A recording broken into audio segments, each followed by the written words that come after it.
जदि गोटे बेलून को आम चुटी रे घसिकी एहीपरि भाव में करवा तेबे चुटी गुड़िक सब बेलून आड़े ठिया हो जाउछन्ति। ताले एठारे कौन घटी थाए ना यह विद्युत शक्तिर बल पाई ही होता है। तेबे यही विद्युत शक्तिर बल कौन ताकू जानिबा पूर्वरु आमको चार्ज विषय जानिबा को हेबो।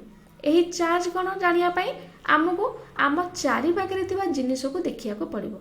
उदाहरण स्वरूप एठी गोटे मु बिराटटा को नेइछि, जदि आमे तार शरीर कौन से अंग को जूम करके देखिबा, मनकर तार लांजु को जूम करके आमे देखिले सेठारे आमको विभिन्न अंगिका सब देखा जिवो।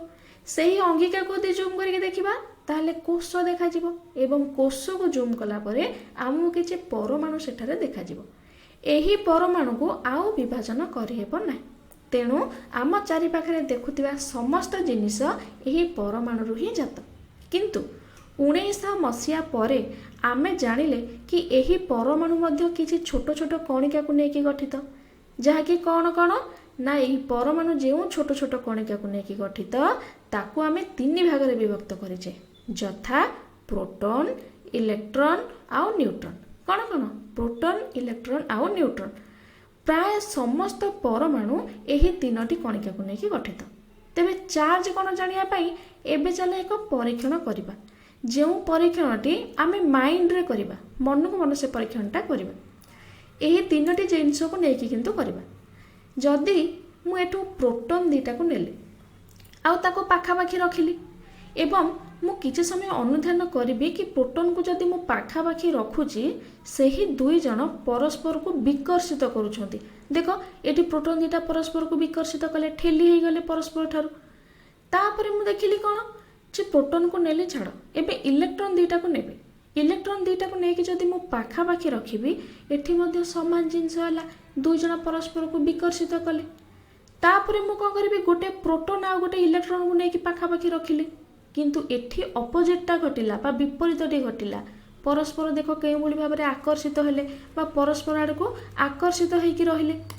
तेबे कौन पाई एमिति होउची बा एमाने कौन पाई आकर्षित होउचंदी एवं कौन पाई विकर्षित होउचंदी ना निहाती एही 2 जनक मध्य रे किछि तो जिनिस अछि जहा कि एहा घटउची। एहा को आमे चार्ज बोली कहूचे बा वैद्युतिक चार्ज बोली कहूचे। एही चार्ज कणिका भितरे जो बल रही ताकू ही आमे वैद्युतिक बल बोली कहूचे। ताले एटी कौन कहले ना एमानक भितरे जो जिनस एमानकु घटउची ताकू आमे इलेक्ट्रिक चार्ज बा वैद्युतिक चार्ज बोली कहिले एवं ता भितरे जो बल अछि ताकू आमे कौन कहले ना वैद्युतिक बल बोली कहले। जदि तुमको किए पचारिबो कि वैद्युतिक चार्ज कौन तेबे उत्तरटी कौन हेबो ना जहा कि इलेक्ट्रॉन प्रोटॉन धारण करिसंती एवं जहा परस्पर आकर्षण और विकर्षण पाई दायी। एठी तुमे जदि भल भाव में परीक्षण को देखिबो तेबे लक्ष्य करिबो कि समान प्रकार जिनिस कौन करुछंती एठी ना परस्पर को एठी विकर्षित करुछंती एवं असमान जिनिस जेपरि कि प्रोटॉन और इलेक्ट्रॉन परस्पर को एठी आकर्षित करुछंती। ता माने एठी प्रोटॉन रो चार्ज अलग और इलेक्ट्रॉन रो चार्ज अलग हेथिबो एवं प्रोटॉन एठी जो चार्ज धारण करुची ताकू कौन कहती एवं इलेक्ट्रॉन जो चार्ज धारण करुची ताकू कौन कहती ना प्रोटॉन जो चार्ज धारण करुची ताकू पॉजिटिव चार्ज एवं इलेक्ट्रॉन जो चार्ज धारण करुची ताकू आमे नेगेटिव चार्ज बोली कहिता। ताले एठी मु लिखि देली प्रोटॉन रो पॉजिटिव चार्ज आउ इलेक्ट्रॉन गुडाकर कौन ना नेगेटिव चार्ज बोली लिखि देली। तेबे प्रोटॉन आउ इलेक्ट्रॉन कथा तो आमे देखिले। एबे आउ गोटे जिनिस अछि बोली मु कहउतली ताहा कौन प्रोटॉन, इलेक्ट्रॉन आउ गोटे कौन ना न्यूट्रॉन। एठी मु सब प्रोटॉन को पॉजिटिव और सब इलेक्ट्रॉन को नेगेटिव कर देली, बाकी न्यूट्रॉनटा बाकी रहिला। ता कथा कौन करिबा ना एही बल रे न्यूटन अंश ग्रहण करू नाही।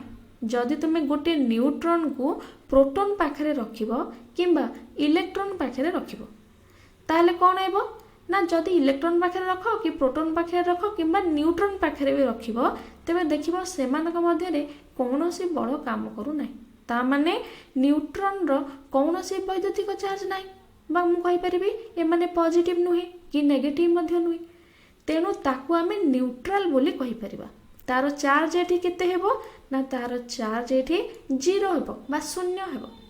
जदि तार परमाणु कथा देखिबा तेबे कौन हेबो तुमे माने भाबुछो कि यही परमाणु गुड़ाक चार्ज पार्टिकल बा एमाने किसी चार्ज धारण करिसेंती बोली भाबुछो कि कहीं तुम यहाँ भावुव कहीं ना यही सब कौन परमाणु भितर कौन थाए ना चार्ज पार्टिकल थाए चार्ज कणिका सब थाए ताने तुम्हें निहाती भावुव यही परमाणु गोटे चार्ज पार्टिकल निहाती भावुव किंतु वास्तव में ता सत्य नुहे यही परमाणु गुड़िक चार्ज पार्टिकल होई न थांती कहीं ना देख प्रत्येक परमाणु रे समान संख्यक इलेक्ट्रॉन थांती एवं समान संख्यक प्रोटॉन थांती जति इलेक्ट्रॉन रहिबे सेतिकी प्रोटॉन मध्ये रहिबे इलेक्ट्रॉन रो चार्ज एटी कोन नेगेटिव प्रोटॉन रो चार्ज होची पॉजिटिव ताले परस्पर को एटी कैंसिल करके मोट चार्ज केते हेबो 0 ही जिवो ता माने एहा न्यूट्रल रहिला एटी गोटे उदाहरण तुमको दउछ जदि हाइड्रोजन कथा देखिबा सेथे गोटे इलेक्ट्रॉन आ गोटे प्रोटॉन थाए तेणु ये चार्ज केते